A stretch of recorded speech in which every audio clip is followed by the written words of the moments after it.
Hey guys, Coach Dave here. Coach Eddie. We're here with the weekly fix.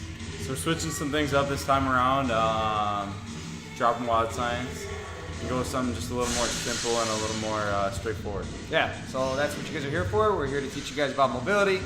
As you can hear, probably the music in the background. Class time is going on now, so that's what you're hearing.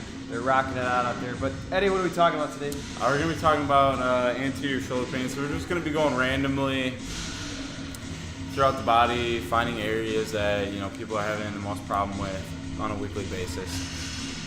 So we've seen a lot of anterior shoulder pain.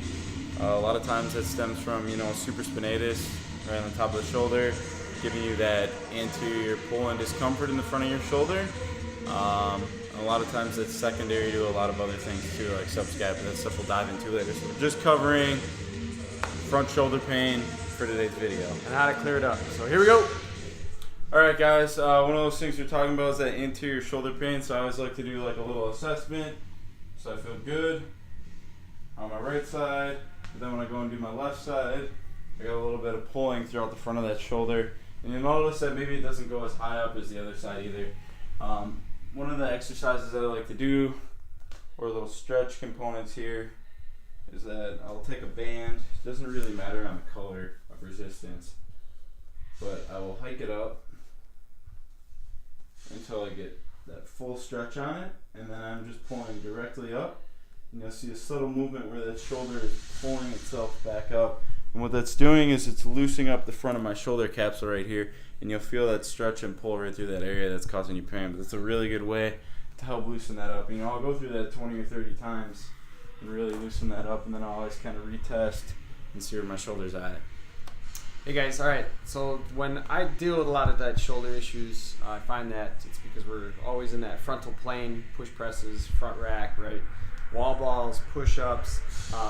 Could be doing a lot of things like we mentioned earlier. Eddie said that it could be subscap, lower traps, the rhomboids and all that are not firing properly, so unfortunately we're all on our cell phones, we're all working at desks, so that shoulder gets rolled forward, okay? So we have to kind of open that up. So what happens is when we start doing that positions, just starting to internally rotate. So we want to kind of clear some of that joint capsule up. So one of my favorite is a kettlebell. We're going to put that right on the front of that shoulder. You'll find the spot that's feeling it. And then we're going to put that arm out, straight out to your side. And then we want to bring it up at 90. And now I'm going to go through some internal and external rotation. Now the goal here is not to allow that shoulder to hike up and press forward on that kettlebell. The kettlebell should be pushing down and pressing that shoulder back into the ground so that I can get that internal external rotation without hiking that shoulder up, okay? So I'm retraining kind of a little bit of there and opening up that capsule. So you imagine if my hand's here, it's like when I'm pulling a snatch or a clean, I don't want that shoulder rolling forward on me. That's where it's gonna close off that joint, and then I'm gonna have some pain. So I'm just gonna kind of open it up, just tell my body that it's okay to be in this position with the shoulder back. So kind of retraining and then open it up.